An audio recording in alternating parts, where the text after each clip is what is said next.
Et maintenant, Seigneur, je te présente tous mes frères et sœurs qui sont ici ou qui suivent par live. Seigneur, je te demande de venir les visiter.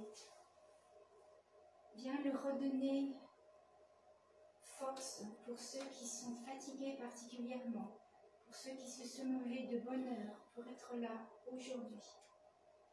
Viens les alléger, Seigneur, en prenant tout leur fardeau, que ce soit au niveau de la maladie ou autre, des épreuves peut-être professionnelles, familiales. Et je te présente particulièrement le fils de Marc Michel, et je vous le confie ici dans la prière, qui s'est brûlé gravement. Viens visiter aussi toutes nos familles, Seigneur. Nous savons que comme tu as dit à Catherine de Sienne, Jésus, tu as dit, occupe-toi de moi et je m'occupe des tiens. Donc nous te remettons aussi toutes nos familles. Et Esprit Saint, nous nous tournons vers toi, viens toucher l'intelligence de chacun, que vraiment nous ne restions pas à terre, mais que notre cœur, nos oreilles, notre intelligence aussi soit au ciel, pour que tu puisses donner toute lumière à chacun et que chacun puisse le recevoir. Viens, Esprit de sainteté, viens, Esprit de lumière, viens, Esprit de feu, viens nous embraser, viens, Esprit de sainteté, viens, Esprit de lumière, viens, Esprit de feu, viens nous embraser.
Seigneur, met déjà de la joie dans nos cœurs, la joie de Dieu, qui fait partie du fruit de l'Esprit Saint.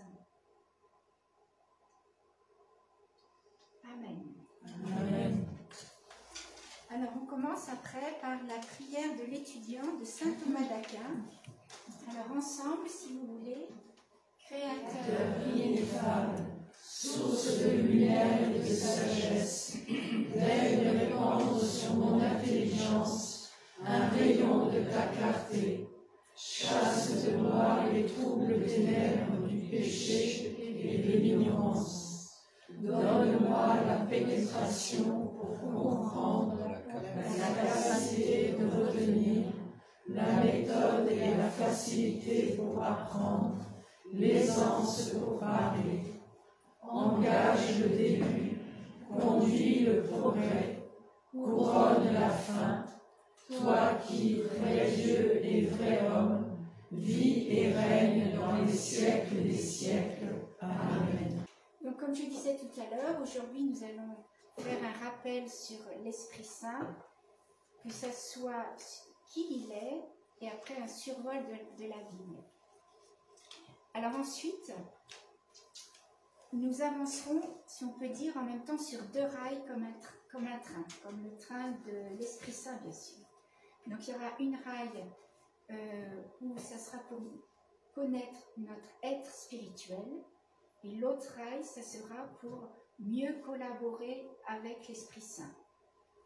Et on découvrira de plus en plus comme il est important de se laisser guider par l'Esprit Saint.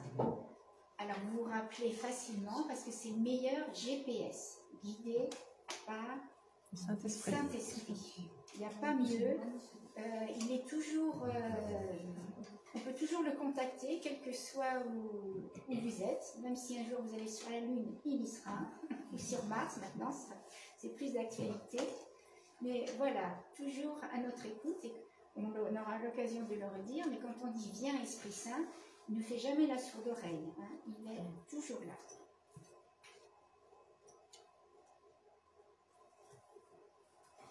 Alors, en 2-3 mots pour chacun, quand on dit l'Esprit Saint, ça vous fait penser à quoi?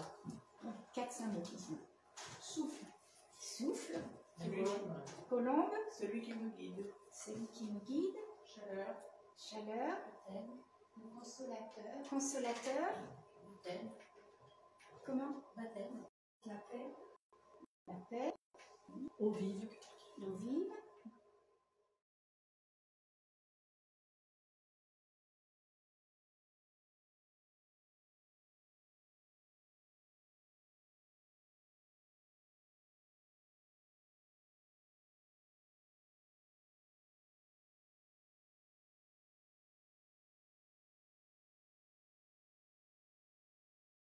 D'offrir au Saint-Esprit donc votre image, le ressenti, votre relation à Dieu, afin que lui, l'Esprit de Dieu, l'Esprit de vérité, puisse toujours nous...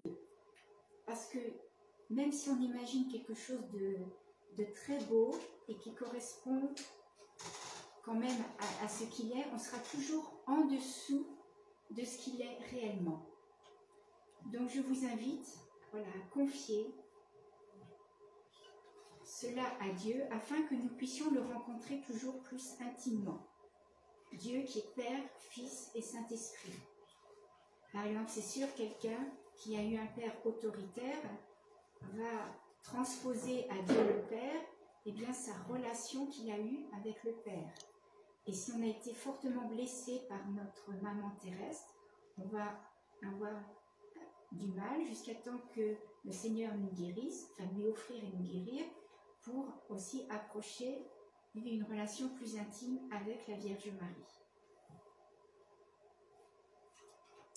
Donc aujourd'hui, nous allons définir la Trinité, et après nous parlerons de l'Esprit Saint, d'abord dans l'Ancien Testament, et ensuite dans le Nouveau Testament. Bien sûr, on commence par Jésus, et on verra après la continuité de l'Esprit Saint. Alors, premièrement, pour situer l'Esprit Saint, il faut bien sûr définir la Trinité. Donc, je rappelle que c'est un Dieu en 3 personnes, Père, Fils et Saint-Esprit, mais une seule substance, une seule nature, une même essence divine, c'est-à-dire consubstantielle. Vous pourrez aller voir les Actes des Apôtres, chapitre 2, versets 32-33. Et le catéchisme de l'Église au paragraphe 253. Alors ceux qui n'ont pas le catéchisme de l'Église catholique, je vous invite à investir en ce livre parce que c'est vraiment important, ça nous permet aussi de mieux comprendre. On ne peut pas se passer non seulement de lire mais de méditer la Bible, et le catéchisme de l'Église, ce sont les bases de notre foi et éclaire bien sûr la parole de Dieu et nous éclaire.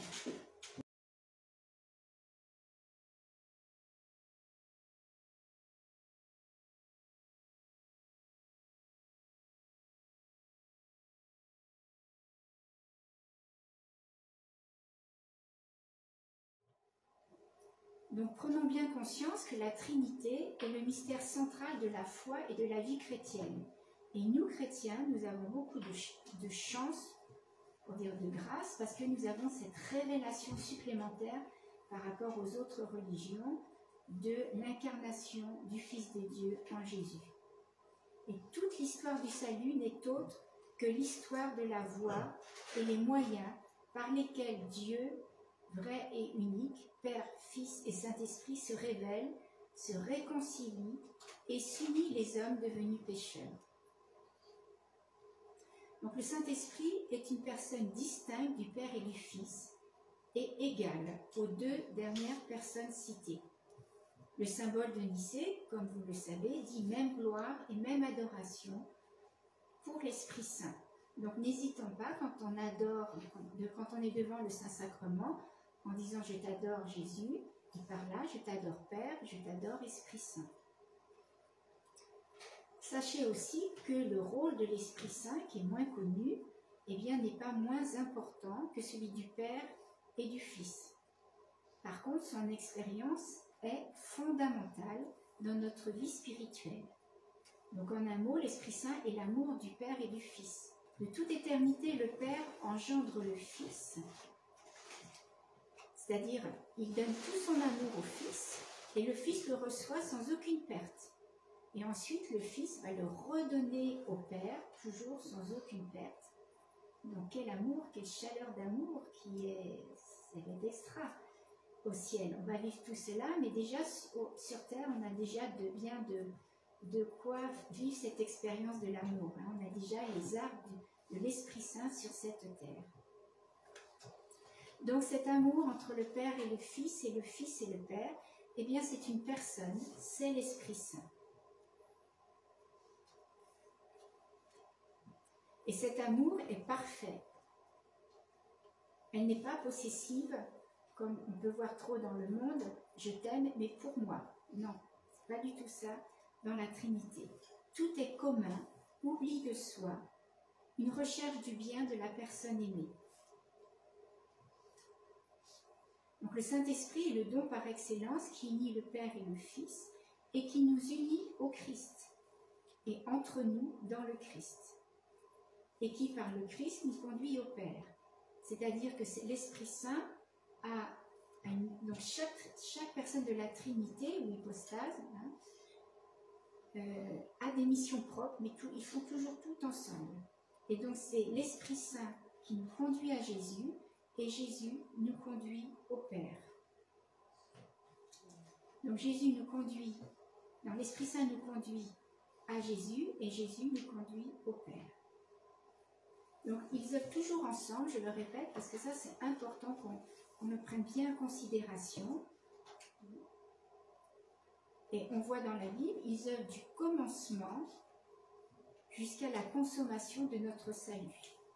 Mais c'est dans les derniers temps, inauguré avec l'incarnation rédemptrice du Fils, que l'Esprit Saint est révélé et donné, recueilli et accueilli comme une personne. Nous en reparlerons. Alors ce dessein divin achevé dans le Christ premier-né est tête de la nouvelle création pourra prendre corps dans l'humanité par l'Esprit répandu, c'est-à-dire l'Église, la communion des saints, la rémission des péchés, la résurrection de la chair, la vie éternelle. On peut dire que Jésus, pour dire cela plus simplement peut-être, c'est la tête de la nouvelle création. Et le corps, eh bien, c'est chacun de nous, on est chacun un membre du corps spirituel de Jésus. Sachant aussi que quand le Père envoie son Verbe, il envoie toujours son souffle. Il y a toujours une mission conjointe entre Jésus et l'Esprit Saint. Ils sont distincts mais inséparables. Certes, c'est le Christ qui paraît, lui l'image visible de Dieu, invisible, mais c'est l'Esprit qui le révèle. J'aurai l'occasion de le redire. Alors, deuxièmement, l'Esprit Saint.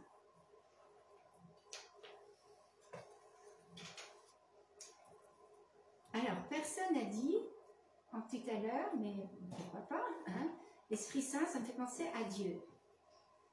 Voilà, juste une petite... un petit volume. Alors, l'Esprit Saint est Dieu. Donc, ça veut dire qu'il a les attributs de Dieu. C'est-à-dire qu'il est omniscient, c'est-à-dire qu'il connaît toutes choses. Il est omnipotent, ça veut dire qu'il est tout-puissant. Il est omniprésent, il est partout présent. Et il est éternel, c'est-à-dire qu'il n'a ni commencement, ni fin. Vous pouvez vous dire? Oui, bien sûr. Il est omniscient, c'est-à-dire qu'il connaît toutes choses. Omniprésent, il est partout présent. Omnipotent, c'est-à-dire qu'il est tout puissant. Mais la toute puissance, bien sûr, n'est pas celle du monde. Hein, c'est une puissance d'amour, de vie, en deux mots. Et il est éternel, donc il n'a ni commencement ni fin. Donc s'il est Dieu, il accomplit les œuvres divines.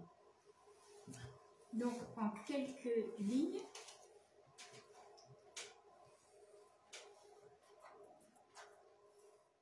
donc il est créateur. En Genèse 2, il nous est dit: un vent de Dieu tournoyait sur les eaux. Hein, donc ça reprend 63, Jean 6, 63.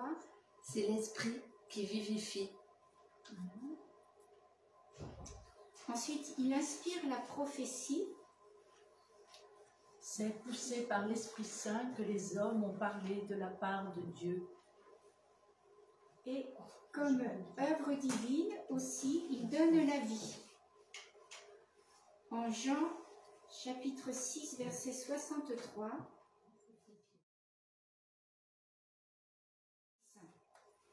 Alors le cardinal Urs von Balthasar nous dit: l'esprit est le révélant non révélé. C'est le révélant non révélé. C'est-à-dire qu'il ne va pas se révéler lui-même, mais il va révéler Jésus. Jésus par le Père. Il ne va pas parler pour lui, il va parler toujours et faire un zoom, une lumière sur les autres personnes de la Trinité et principalement Jésus. Si j'ai une lampe devant les yeux, je ne vois rien. Mais si la lampe est éduquée intimement et personnellement par l'Esprit Saint, Dieu n'aime pas une foule en général. Il aime chacun personnellement. Il vous aime autant comme si vous étiez tout seul sur cette terre, alors qu'on est des milliards et des milliards d'êtres humains depuis le commencement donc de la création de l'homme. Donc le baptême nous annonce de la nouvelle naissance en Dieu, parce qu'en nous, la vie divine coule en nous. Et je pense que la plupart, malheureusement, des baptisés ne savent pas ce qui se passe lors de notre baptême. C'est tellement grand. Quelle dignité le Seigneur nous choisit, nous propose lorsque on demande le baptême et on est baptisé.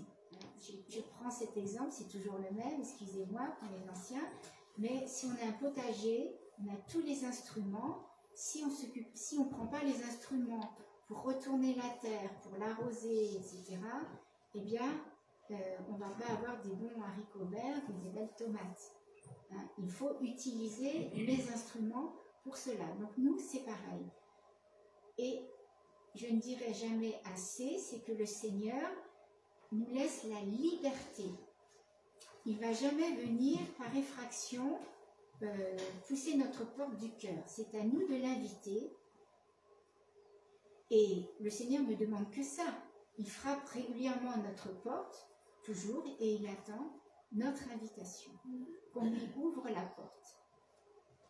Mais, comme Jésus a dit à la Samaritaine, si tu savais le don de Dieu. Donc vous êtes là, on est là aussi pour le découvrir de plus en plus. Et comme dit saint Irénée, l'éternité ne sera pas assez longue pour rendre grâce à Dieu, parce qu'il est plus que génial. Alors l'esprit n'a point de visage, ni même de nom susceptible d'évoquer une figure humaine. On peut remarquer par contre que dans la Bible, il est employé beaucoup de symboles. Alors, vous en avez déjà dit quelques-uns tout à l'heure. Quels sont les symboles de l'Esprit Saint? Le feu, la colombe, le vent, le souffle, l'eau, on a dit, Le vin, l'huile, le vin, l'huile, les arts. les arts.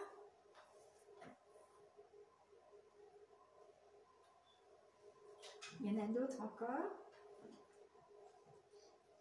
J'en suis à 8, il y en a 14. J'ai l'ancienne comptable qui parle. On a dit L'onction,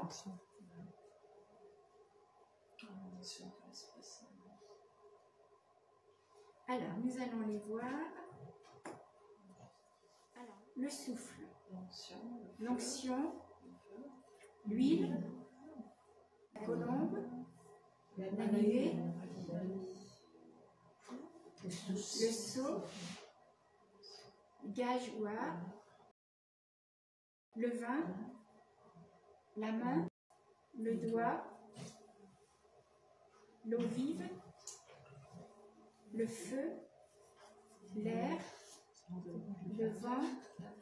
Voilà. Alors l'eau vive, le feu, l'air et le vent, les 4 derniers, sont des grands symboles évoquant surtout l'envahissement d'une présence. L'eau vive, le feu, l'air et le vent sont l'envahissement d'une présence, une expansion irrésistible et toujours en profondeur. Soyez sûrs que le Saint-Esprit est de venir en vous comme un ami, une aide. Alors, 1 Corinthiens chapitre 12, verset 3. 1 Corinthiens, donc quand je vous donne des livres ou des lettres de la Bible, il faut le marquer en abrégé. Hein. Corinthiens, c'est CO. D'ailleurs, ça me fait penser qu'il faudra que je renvoie. Donc pour les nouveaux, je vous enverrai l'image. Donc la Bible, c'est comme une bibliothèque, hein, pour bien situer les différents livres.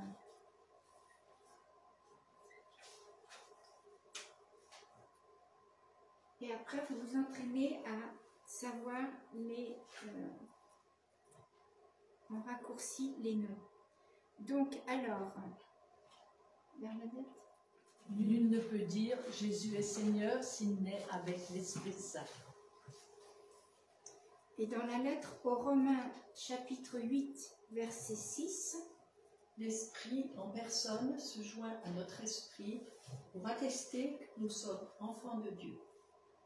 Voilà, donc n'hésitez pas à vous arrêter par rapport à toutes ces paroles, parce que c'est une profondeur, l'Esprit en personne se joint à notre esprit pour attester que nous sommes enfants de Dieu. Donc vous vous rappelez certainement ce verset, enfants de Dieu, donc héritiers de Dieu. C'est grandiose, hein, ce que Dieu a projeté de faire avec nous, sa collaboration avec nous, parce que Dieu Trinité a le parfait bonheur, le parfait amour, il n'a pas besoin de nous, mais c'est par amour pour chacun qu'il propose cette collaboration avec nous. Donc c'est merveilleux. Alors je vous invite à lire ou à relire dans le catéchisme de l'Église catholique les paragraphes 683 et suivants. Alors si vous achetez le catéchisme de l'Église, ne prenez pas l'abrégé, prenez celui qui est entier. Peut-être que si vous êtes un peu perdu au début, mais voilà, ça ira après. Et le catéchisme de l'Église, bien sûr, on ne le lit pas comme un roman, c'est-à-dire, ben voilà, vous prenez par exemple une partie qui vous intéresse. Au début, c'est un commentaire du credo. Donc prenez par exemple, laissez-vous inspirer par l'Esprit Saint, mais peut-être commencer par justement ce qu'il dit sur l'Esprit Saint. Après, il y a les sacrements. Donc, vous voyez, prenez des petites parties. Donc, comme je vous ai dit, l'Esprit Saint n'est pas apparu dans la Bible, dans l'histoire des hommes, comme tout d'un coup, comme un claquement de doigts. Non, il a œuvré dès le début, et dès le début de la création. Alors, mes frères et sœurs, arrêtez-vous à ce cadeau que le Seigneur nous donne, le cadeau de l'Esprit Saint. Comment le recevez-vous? Qu'est-ce que vous en faites dans votre vie? Est-ce qu'il est dans un tiroir? Est-ce qu'il est dans un placard? Est-ce qu'il est à la cave? Est-ce qu'il est au grenier? Donc vous y allez un petit peu, mais pas souvent. C'est une grande question. Chacun y répond personnellement avec le Seigneur. Donc le Saint-Esprit est Dieu pour nous renouveler, pour nous transformer, pour nous équiper du nécessaire pour notre vie de chrétien. Alors entendez bien, ah oui, j'ai oublié de vous dire que pour les nouveaux, il faut amener un feutre ou un stylo rouge, parce que de temps en temps, je vous dis, c'est à souligner 3 fois en rouge. Alors, vous n'êtes pas obligé, hein, mais vous pouvez quand même le faire. Donc, c'est important, nous ne pouvons pas conduire notre vie chrétienne sans connaître l'Esprit Saint, sans se laisser guider. Je répète, nous ne pouvons pas conduire notre vie chrétienne sans connaître l'Esprit Saint, sans nous laisser guider. C'est ça, souligné 3 fois en rouge. Ou un stabilo. Si vous voulez avancer dans la vie spirituelle, vous ne pouvez pas faire l'économie du Saint-Esprit. Je rends grâce que vous soyez là aujourd'hui pour ce désir que vous avez de mieux connaître la Trinité et plus particulièrement l'Esprit Saint.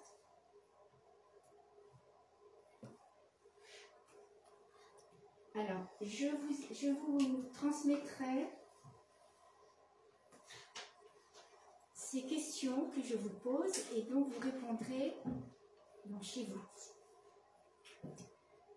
Donc nous avons toujours à nous, donc prenez pas ces questions, je vous les transmets par internet. Nous avons toujours à nous poser la question, qui est l'Esprit Saint pour moi? Qu'a-t-il comme influence dans ma vie? Est-ce qu'il est un Dieu inconnu, lointain, ou est-ce qu'il est un ami, un confident, un conseiller? Ai-je une relation vivante avec lui, pleine de familiarité affectueuse? N'oubliez pas que c'est une personne. Est-ce que ma relation vivante est une reconnaissance admirative dans l'adoration aimante? Est-ce que vous lui parlez? Est-ce que vous prenez conseil auprès de lui? Est-ce que vous le priez? Et particulièrement avant d'ouvrir la Bible ou avant de prier, puisque c'est le maître de la prière. Est-ce que vous laissez guider par lui? Mais quand je parle de guider, c'est dans toute chose de notre vie, à tout instant, que ce soit au niveau professionnel, que ce soit bien sûr au niveau spirituel, que ce soit au niveau sportif, que ce soit au niveau culturel, que ce soit au niveau familial, tous les niveaux, le moindre détail de notre vie l'intéresse. Il ne faut pas dire, mais non, ça, il a autre chose à faire, il y a tellement de monde à s'occuper. Non, non, non, le moindre détail de notre vie. Et ce qu'il souhaite, c'est qu'on collabore avec lui et qu'on l'emmène partout. Hein? Donc Jésus, par l'Esprit Saint, peut-être si vous, là, si dans l'exemple, si ça vous permet de mieux le comprendre, si vous invitez Jésus ou à l'Esprit Saint à faire la vaisselle, il va faire la vaisselle avec vous. C'est pas parce qu'il est Dieu que les cieux ne peuvent le contenir, qu'il est tout puissant, qu'il ne fera pas la vaisselle ou passera le balai avec vous. Est-ce que vous lui demandez conseil dans les décisions que vous avez à prendre? Ça, c'est super important, j'aurai l'occasion de le redire, comme dans les Actes des Apôtres, où Pierre dit « L'Esprit Saint et nous avons décidé ». Le je n'existe plus, c'est nous. Nous avons décidé, nous allons au travail le matin, nous allons faire les courses. C'est comme ça que vous permettrez au Seigneur de collaborer et de vous utiliser, entre guillemets, pour toucher des frères et sœurs.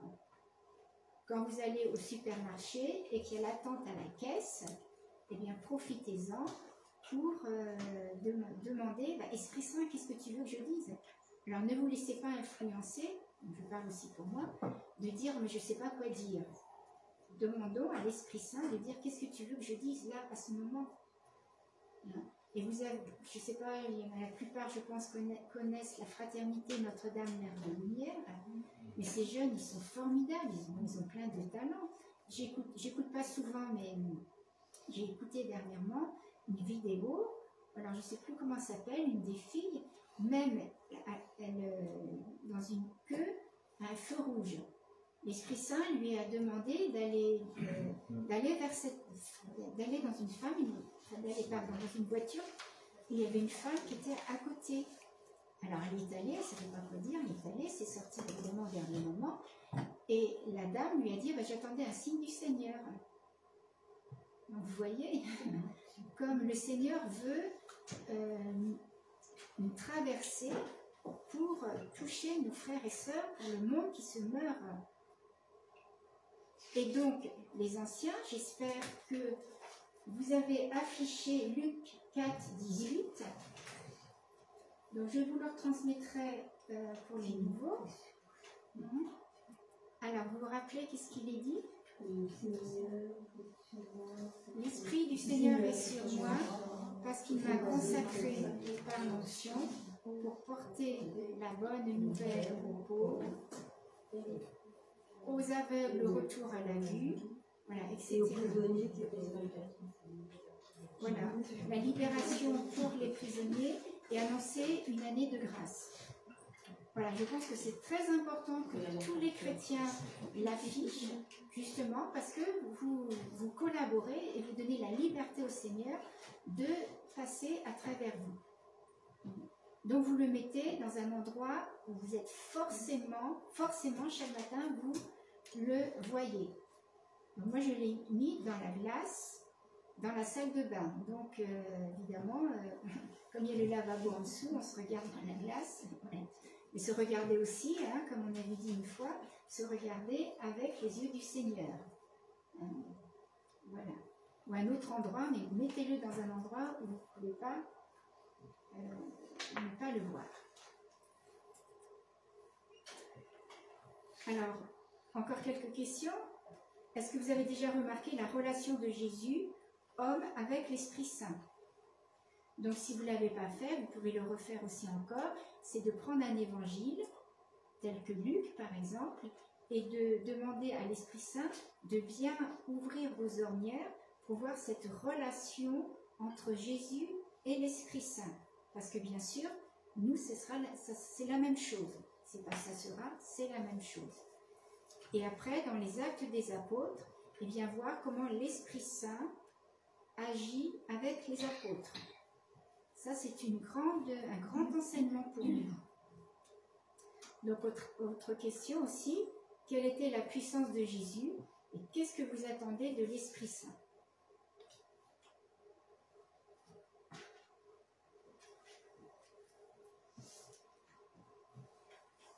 Alors, je vous redis aussi, donc vous devez le savoir, que dans la vie spirituelle, c'est le désir qui est la base de tout.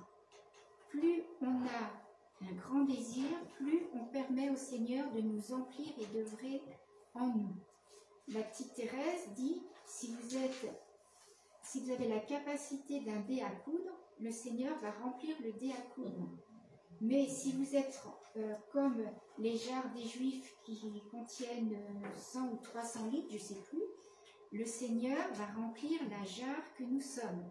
Donc vous voyez l'importance du désir. Et désirer le Saint-Esprit, plus que tout, c'est ce que l'on a à faire. Alors, je vais vous raconter une histoire. Dans la rue, vous vous promenez et il y a un mendiant qui joue de la guitare et il y a une petite corbeille à côté de lui pour pouvoir mettre des pièces ou des billets. Mais on voit que cette petite corbeille, elle est vide. Les gens sont là, mais passent et ne s'arrêtent pas. Et à un moment donné, il y a un monsieur, un gentleman qui passe et qui s'arrête. Alors le mendiant va croire qu'il va mettre des pièces, de l'argent. Mais non, il n'a pas d'argent. Par contre, il lui demande de lui prêter sa guitare. Donc, il accepte. Et ce gentleman, c'est un virtuose. Donc, il commence à accorder la guitare. Et après, il va jouer. Donc, c'est vraiment une belle harmonie dans ce qu'il joue. Alors là, les passants s'arrêtent et remplissent la corbeille. Ils applaudissent même. Et le mendiant, tout joyeux, s'écrie « C'est ma guitare !» Mais les passants lui font observer « Oui, mais la guitare est dans d'autres mains. C'est pas toi qui joues. » Alors je vous pose la question, vous ne répondez pas, chacun répond. Donc dans quelle main se trouve votre guitare, la guitare de votre vie? Est-ce que c'est dans vos mains ou est-ce que c'est dans celle de l'Esprit Saint? Si notre vie est uniquement dans notre main, vous ne pourrez pas bien la jouer. Si votre vie est dans les mains de l'Esprit Saint, alors l'harmonie, le chant en sortiront et en seront les plus beaux.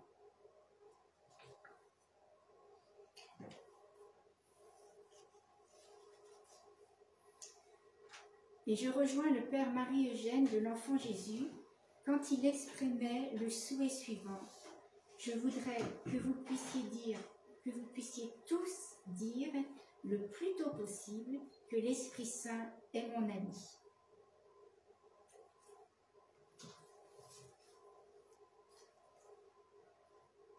Alors, petit a, l'Ancien Testament.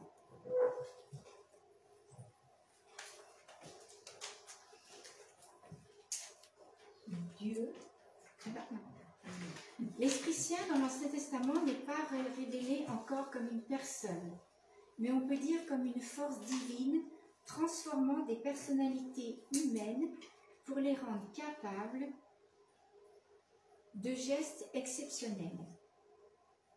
Et ces gestes sont toujours destinés à confirmer le peuple dans sa vocation, à en faire le serviteur et le partenaire de Dieu saint. Tu peux répéter ça? L'Esprit de Dieu dans l'Ancien Testament n'est pas révélé comme une personne, mais on peut dire comme une force transformant des personnalités humaines. Et pourquoi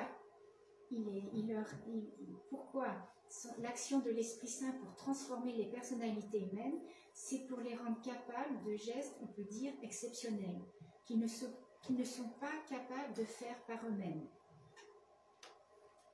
Donc ces gestes sont destinés, c'est pas pour la gloriole de l'être humain, c'est pour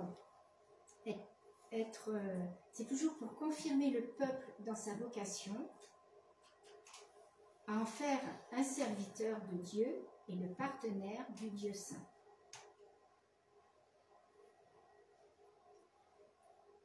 On peut dire que l'Esprit Saint, bien sûr, vient de Dieu, puisqu'il est de Dieu, et il oriente vers Dieu. Et que l'Esprit Saint, n'oubliez pas, est saint. C'est un esprit qui est saint. S-A-I-N-T. Donc venu du Dieu d'Israël et consacrant Israël au Dieu de l'Alliance, l'Esprit est sanctificateur. Cette action et cette révélation s'affirment en particulier selon 3 lignes. Ainsi, le peuple d'Israël est appelé tout entier à recevoir cet Esprit Saint. Alors, c'est les 3 lignes, on va voir dans c'est ce qui se dégage de l'Ancien Testament, c'est esprit et salut, esprit et témoignage, esprit et consécration. Donc voyons en premier l'esprit et salut.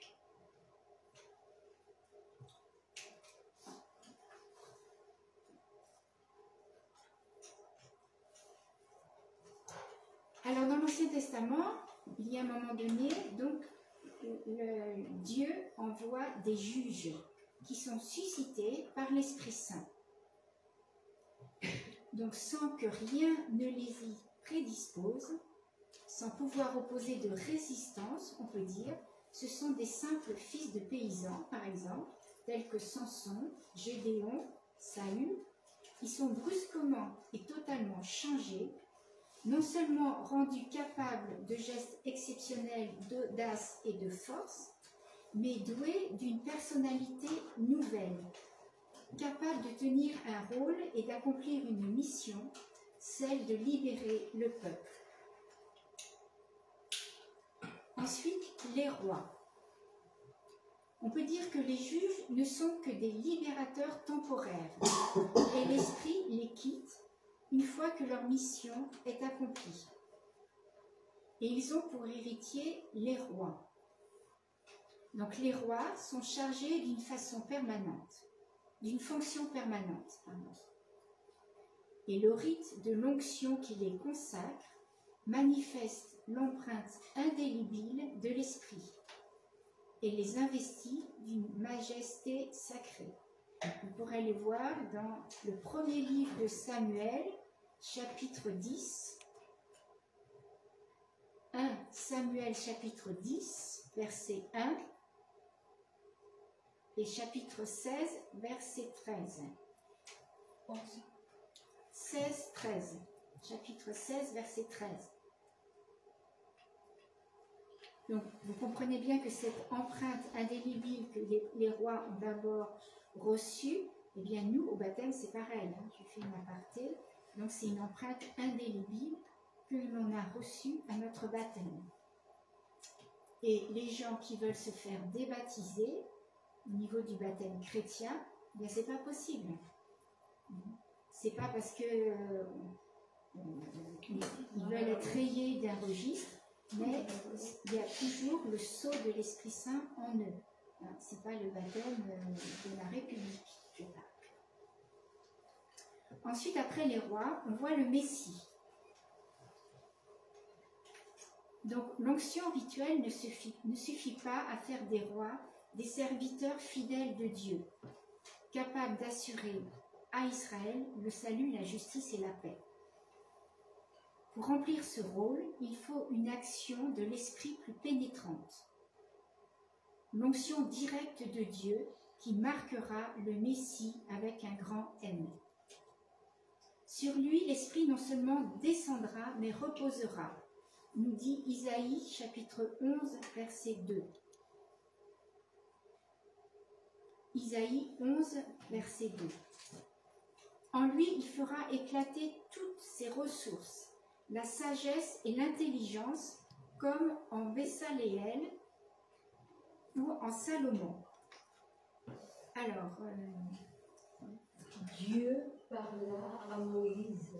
Vois, j'ai appelé nommément Bézaléel, fils de Ouri, fils de Our, de la tribu de Juda.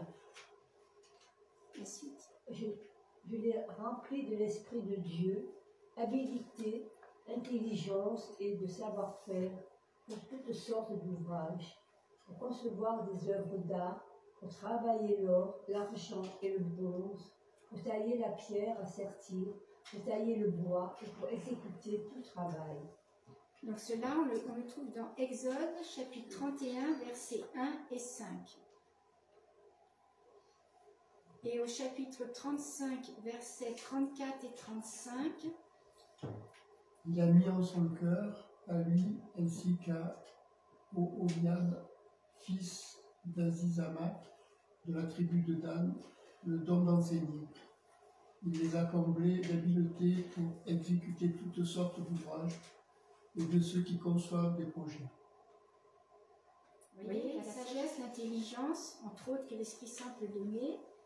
On retrouve d'abord, ça doit vous faire titre, les dons de l'Esprit, ça fait partie des 7 dons de l'Esprit Saint. Donc, comme je vous disais tout à l'heure, c'est dans toute notre vie. Alors, on voit aussi le conseil et la force comme en David, ou la connaissance et la crainte de Dieu. Donc, il faut bien comprendre que dans l'Ancien Testament, chaque juge, ou roi ou prophète, on peut dire, est comme une facette d'un diamant. Il n'y a aucun être humain qui est le diamant lui-même, parce que le diamant, eh bien, c'est Dieu, et c'est Jésus qui s'est incarné.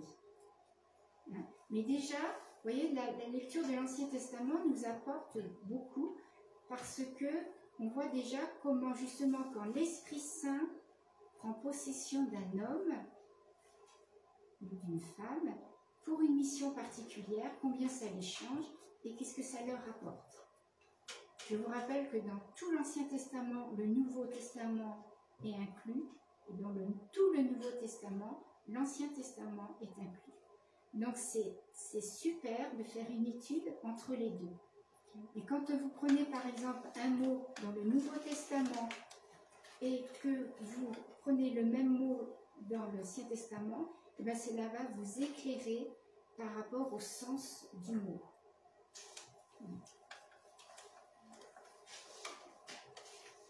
Alors, nous avons vu premièrement l'esprit et le salut. Nous voyons maintenant, deuxièmement, l'esprit et le témoignage. Donc, on est toujours dans l'Ancien Testament.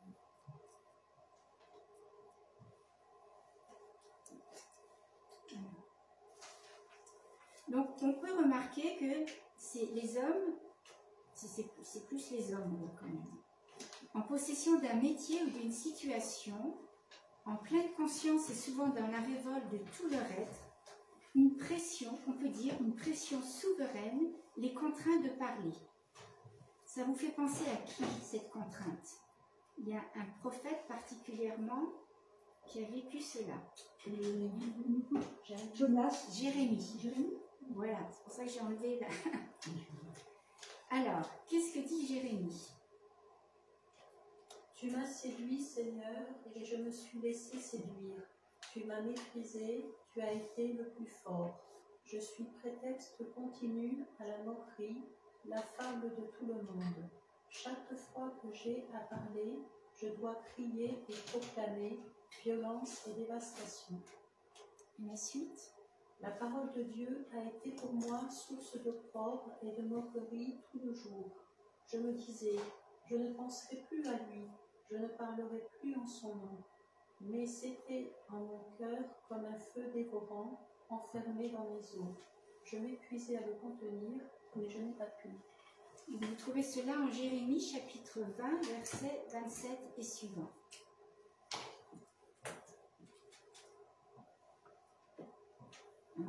Et par ailleurs, il a dit, la parole c'était comme un feu.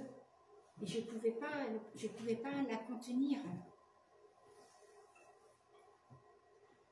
Donc il faut bien comprendre que les paroles que les prophètes disent viennent d'eux, mais elles ne sont pas nées en eux. Elle est la parole même de Dieu qui les envoie. Ils sont comme un haut-parleur. Et nous avons aussi cette fonction quand on a le charisme de la parole de connaissance ou de prophétie. On aura l'occasion d'en reparler cette année. Ainsi se dessine la liaison qui paraît déjà chez Élie et ne cessera plus entre la parole de Dieu et l'esprit. Donc on peut faire référence, pour prendre un exemple, à Élie au premier livre des rois, chapitre 19, versets 12 et suivants. 1 Roi 19, 12 et suivants, c'est la rencontre de Dieu avec Élie dans la grotte quand il fuit Jézabel qui veut le tuer. Donc l'esprit, il faut bien comprendre que ce n'est pas simplement une intelligence, une force, mais la connaissance de Dieu et de ses voies. Vous pourrez aller lire Isaïe chapitre 11, verset 3. Isaïe 11, 3. Et en même temps, l'Esprit Saint ouvre les prophètes à la parole de Dieu jusqu'à leur révéler la gloire divine. L'Esprit les fait se tenir debout pour parler au peuple, lui annoncer le jugement qui vient. Ainsi fait-il d'eux des témoins, ainsi rend-il lui-même témoignage à Dieu. Je reprends avec les références des paroles.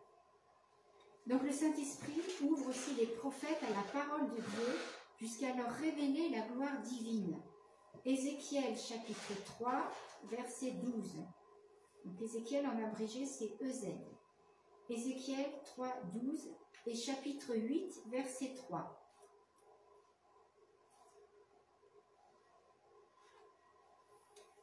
Pour être témoins, les prophètes de l'Ancien Testament, comme pour nous, l'Esprit les fait tenir debout. Il ne nous dit pas, va en mission et tu te débrouilles tout seul, je te dis premièrement, deuxièmement, troisièmement, voilà, non. L'Esprit Saint non seulement nous missionne, mais il collabore avec nous jusqu'à la mission, la fin de la mission. Donc on trouve ça dans le Ézéchiel toujours, chapitre 2, verset 1. 2, 1 et chapitre 3, verset 24. Donc l'Esprit les fait tenir debout pour parler au peuple. Chapitre 11, verset 5, toujours en Ézéchiel 11, 5. Et lui annoncer le jugement qui vient. Ainsi fait-il d'eux des témoins, ainsi rend-il lui-même témoignage à Dieu. Vous pourrez aller voir en Néhémie, chapitre 9, verset 30. Néhémie, chapitre 9, verset 30, qui confère Zacharie, chapitre 7, verset 12. Zacharie, chapitre 7, verset 12. Alors, la troisième ligne que l'on voit dans l'Ancien Testament, c'est l'esprit et la consécration. Esprit et consécration, c'est donc le serviteur de Dieu.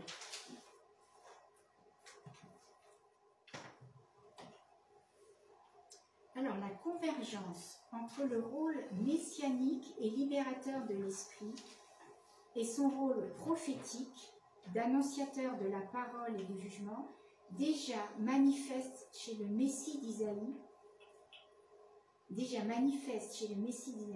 s'affirme pleinement chez le serviteur de Dieu qu'est Jésus. Alors, qu'est-ce qu'il nous est dit, Philippe? Parce que Dieu a mis sur lui son esprit, le serviteur annoncera la justice aux nations. Voilà, je répète. Donc, il y a une convergence. Bien sûr, quand il y a une mission du Seigneur, le Seigneur a la suite des idées. Hein. Je ne sais pas si vous avez déjà remarqué dans votre vie, mais des fois, on fait cette remarque. Hein. Enfin, moi, je me le suis faite déjà plusieurs fois. Donc, la convergence entre le rôle messianique et libérateur de l'esprit, puisque pensons que Dieu est notre sauveur et que c'est toute l'histoire de l'humanité, de l'action de Dieu en tant que sauveur. Déjà, on le voit dans l'Ancien Testament. Donc, la convergence entre le rôle messianique et libérateur de l'esprit et son rôle prophétique, qui annonce d'annonciateur et de la parole et du jugement, s'affirme pleinement chez le serviteur de Dieu qui est Jésus. Ce que je vous ai dit, on peut dire que tout l'Ancien Testament annonce la venue de Jésus, hein, puisque c'est le sommet de la Bible. Jésus, homme et Dieu. Donc c'est le prophète qui annonce la justice, mais c'est le roi qui l'établit. Or, Maggie, le serviteur, par ses souffrances, justifiera des multitudes. Donc on trouve ça dans Isaïe 53, verset 11. Or, le serviteur, par ses souffrances, justifiera des multitudes, c'est-à-dire qu'il les établira dans la justice. Donc sa mission est donc quelque chose de royal. Donc on peut dire que les tâches prophétiques, les tâches messianiques se rejoignent et sont accomplies par le même esprit, l'Esprit Saint, qui est aussi le sanctificateur.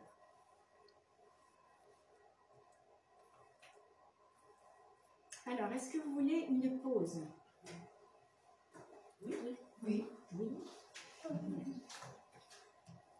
Alors, à ma montre du Seigneur, je ne dis pas Citizen, selon la publicité. Il est 11h07. On reprend un peu